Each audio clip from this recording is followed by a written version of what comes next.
Sami'tu Rasulullah sallallahu alaihi wasallam, innamal a'malu binniyat wa innama likulli imri'in ma nawa. Fama kanat hijratuhu ila Allah wa rasulih fa hijratuhu ila wa ma kanat hijratuhu lid-dunya yusibuha aw imra'atin yankihuha fa hijratuhu ila ma hajara ilayhi. Hussein, what are you doing? I'm listening to Hadith lecture. But we don't need hadith in our daily life. The Al-Quran is sufficient enough for us to practice it in our daily life. So we don't need any other sources for us to follow rather than Al-Quran itself. Taraktu fikum amrayn lan tadullu ma massaktum bihima kitab Allah wa sunnatun nabiyya, which mean I have left behind two things. You will never go astray as long as you hold fast on them. That's it, the Quran and the Sunnah.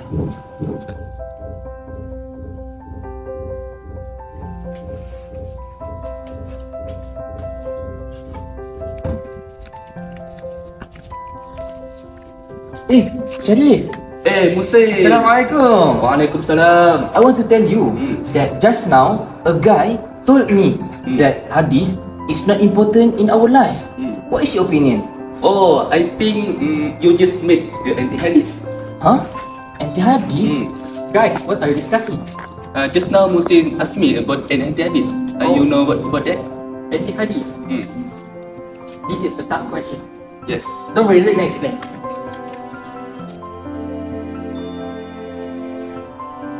Bismillahirrahmanirrahim. Assalamualaikum warahmatullahi wabarakatuh. My name is Muhammad Murfiq bin Rosidi. My metric number is 235744. We are from section 403. So, we are going to talk about anti-hadith. Rasulullah SAW said in hadith, I left two things that if you stick to both, you will never go astray, which are Al-Quran and As-Sunnah. It has been over 1400 years since the death of our beloved Prophet Muhammad SAW.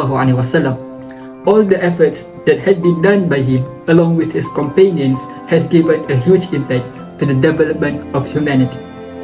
Today, there are over 25% of the people in the world are Muslims, continuing his legacy, preaching the non-Muslims everywhere, even on the streets, in order for Islam to be reached to the whole world.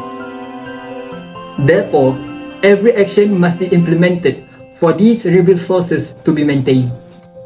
During this era of modernization, there is a community of Muslims trying to argue and debate with the Muslim scholars about As-Sunnah or Hadith as the second revealed source in Islam, which is known as Quraniyun or anti-Hadith. In Malaysia, this movement was started by Qasim Ahmad through the publication of his book in 1986. He doubted As-Sunnah as the second most important source after Quran. So we are going to describe three main characteristics of his teaching that leads to its pronouncement as heretical, and we are going to relate and justify two of the above characteristics to either religious liberalism or religious pluralism. Bismillahirrahmanirrahim. My name is Muhammad Arif bin Abdullah from section 403. My metric number is 235736. So today I'm gonna talk about the first characteristic of the anti-hadith movement in Malaysia. The first characteristic is mind-centered thinking. Prioritizing logic above everything else is one of this group primary characteristic. So this is why this movement is related to liberalism. It is acceptable to apply rationality when evaluating life necessities, but the comprehension of divine will by human reason is limited. This movement primarily emphasizes the Quran as the sole religious text. Firstly, their adherents belief that the Quran is complete and self-sufficient for guidance in all matters of faith and practice, viewing it as perfect and fully preserved. Secondly, they question the authenticity and reliability of the Hadith collection, arguing that they were compiled centuries after the death of Prophet Muhammad and thus are subject to human errors and fabrication. Allah said in Al-Quran, which means they ask you about the spirit. Say, the spirit is part of my Lord's domain. You have only been given a little knowledge. Al-Isra, verse number 85. This is a clear evidence in the Quran indicating that human reason is limited. For example, the discussion about the soul has been explained in the Quran itself, showing the limitation of human intellects. This group view religious scholars as people who lack reason. They believe that these scholars blindly accept what is passed down to them without considering the practices they have inherited. Their hatred increased as they see these religious scholars as often preventing people from using their intellect in matters of religion and the world. Okay, my name is Sharif Azwar bin Syed Bakar from session 403. My metric number is 235757 and I will continue with the second characteristic of anti-hadith movement in Malaysia. The second characteristic is by writing. For instance, the leader of anti-hadith movement, Kasim Ahmad, published the book titled as Hadith 1 Penilaian Semula on May 1986. He tries to prove his ideology that hadith is totally fake related to Prophet Muhammad sallallahu alaihi wasallam. The publication of this kind of books led to the enmity among the Muslims in Malaysia. Kasim Ahmad's writing on the anti-hadith movement focused on critiquing the authenticity and reliability of the hadith literature in Islamic tradition.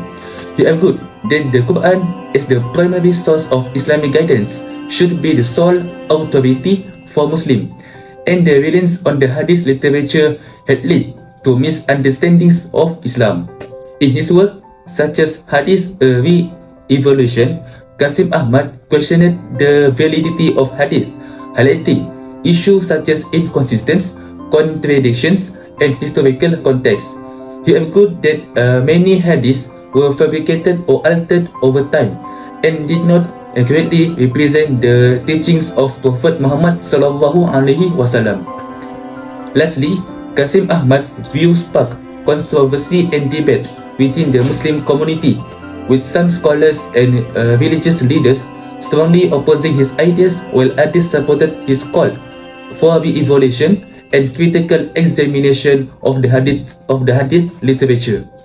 His writing on the anti-hadith movement continue to influence discussions on Islamic theology and interpretation.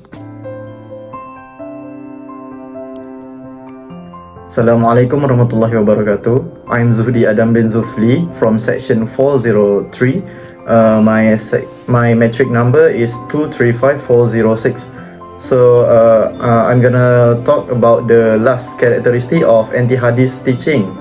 The characteristic is that the anti-hadith teaching may come from the Western influence. The way thinking from the Western include liberalism in their way of thinking. So there is a scarcity of Muslim scholars who are influenced and fascinated by Western Orientalist new Islamic discourse and thinking, and they adapt them as an alternative solution to Muslim issues worldwide. For example, during the colonization of the Western in Malaya, they try to achieve the 3G, that is gold, glory, and gospel. They tried to spread Christianity to the Malayan people, making their way of thinking about Islam change. However, they failed to achieve the gospel, but they succeed in confusing and changing the way of thinking of Malayan towards Islam teaching. This results in the establishment of the anti-hadith movement. The success of the Western in changing the Muslims' way of thinking results in the altered teachings of Islam. While it led to many discourse of Islam teaching, it also made some Muslims to believe that hadith is unnecessary, since they think that the Al-Quran is the only guidance they need for their practice of Islam teaching in their daily life. It is because of the way of thinking from the Westerns that include liberalism that in their thinking, that is the freedom of thinking without any restriction from other things like religion or politics. This may be one of the characteristics of anti-hadith teachings. My name is Muhsin bin Mahfuzillah. My matric number is 235749. I'm from section 403 and I will conclude all the points that we present just now. To sum it all up, the anti-hadith movement rejecting hadith in favor of the Quran alone. They believe that Quran is sufficient without any need to rely on hadith or sunnah. It have three main characteristics as we mentioned just now, which is the first one is mind-centered thinking, prioritizing personal reasoning over traditional teaching which risks straying from authentic Islamic guidance. Prioritizing like logic like they did just now, the anti-hadith did, is above everything else is one of this group primary characteristic. So this is why this movement is related to liberalism. The second characteristic is emphasis on writing, reliance on written materials such as Qasim Ahmad's book can spark division within Muslim communities. He argued that many hadith were fabricated or altered over time and did not accurately represent the teaching of Prophet Muhammad sallallahu alaihi wasallam. And the last characteristic is Western influence. It gives bad perspective of human to Islamic rules. The way thinking from the Western include liberalism. In their way of thinking, there is a scarcity of Muslim scholars who are influenced and fascinated by Western Orientalist new Islamic discourse and thinking, and then adapt them as an alternative solution to Muslim issues worldwide. Therefore, Muslims usually maintain that hadith are a necessary requirement for the true and proper practice of Islam, as it gives Muslim the nuanced detail of Islamic practice and belief in areas where the Quran is silent.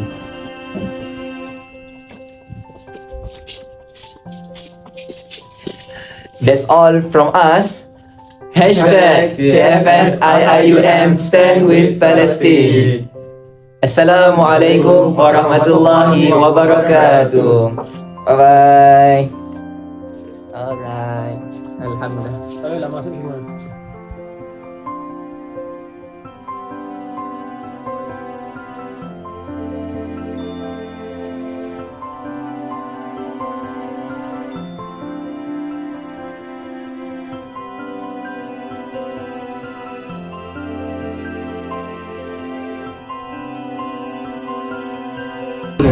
About a sunnah and hadith. Pause. Or hadith as the second source of pause. Prioritizing logic above everything is what Tes. Hello 1 2 3. Dah. Innamal a'malu binniyat wa innamal likulli imri'in ma nawa. Gelap pula. To hadith lecture. Oh,